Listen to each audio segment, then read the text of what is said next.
It's estimated that somewhere between 18 and 22 million Americans suffer from sleep apnea. Chronic snoring is one of the main symptoms, and aging is one of the risk factors.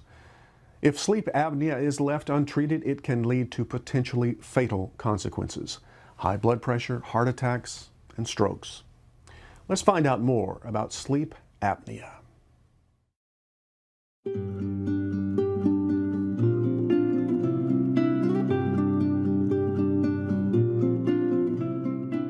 What is sleep apnea?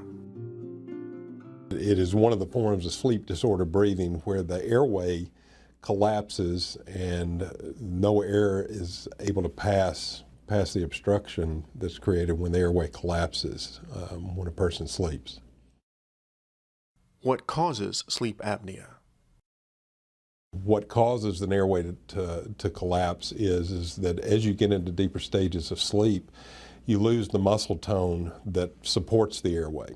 So in deeper stages of sleep, our large muscles become paralyzed, and we lose that reflexibility to maintain the airway. So for certain people, certain individuals, that airway collapse causes an obstruction in the airway. Who is at risk? The chances of you developing sleep apnea are greater as you get older. Women are less likely to have sleep apnea than men until they reach the age of menopause. And once they cross over the age of menopause, their chances of having sleep apnea are pretty close to males. What are the symptoms? What a lot of people experience is excessive daytime sleepiness, cognitive impairment.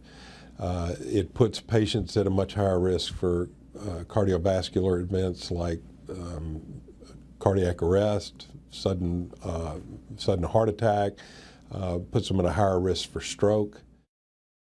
If I snore, does that mean I have sleep apnea? Snoring is not natural. I mean, that's not a normal occurrence. You shouldn't, if you snore, that means that something is going on with your airway to kind of restrict the airflow. So not everybody that snores has sleep apnea, but if a person snores and then they're observed to kind of gasp for breath or catch their breath at night, or if a bed partner witnesses them, ceasing breathing for a while or struggling to breathe, that's a pretty good indication that we've moved from snoring to some type of upper airway resistance, maybe even into sleep apnea. What treatments are available? The kind of gold standard treatment for sleep apnea is continuous positive airway pressure, or CPAP. CPAP is the most common form of treatment for sleep apnea, where again they're using room air under pressure to kind of blow past that obstruction. So when I talk with my patients, I talk about it's like blowing up a deflated balloon. So when the airway collapses, blowing that air through there elevates and opens up the airway to maintain an open airway. The second most common treatment for sleep apnea is oral appliance therapy. They're kind of like a football mouth guard size type of appliance. And what we're attempting to do is when a patient sleeps and the airway collapses, the lower jaw, this being the lower jaw, tends to drop back. And everything that's attached to the lower jaw, the tongue is attached to the lower jaw, the tissues, of the throat are attached to the lower jaw. When that drops back, that's where the obstruction occurs. So what we attempt to do with oral appliances is bring the lower jaw forward a little bit, but it's primarily about stabilizing the lower jaw and not allowing it to drop back.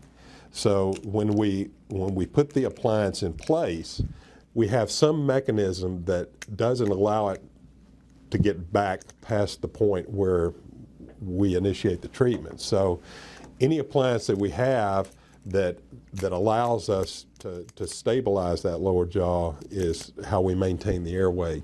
So rather than blowing air to open up the airway with oral appliances, we're trying to prevent the collapse of the airway to begin with. There are some surgeries that are performed.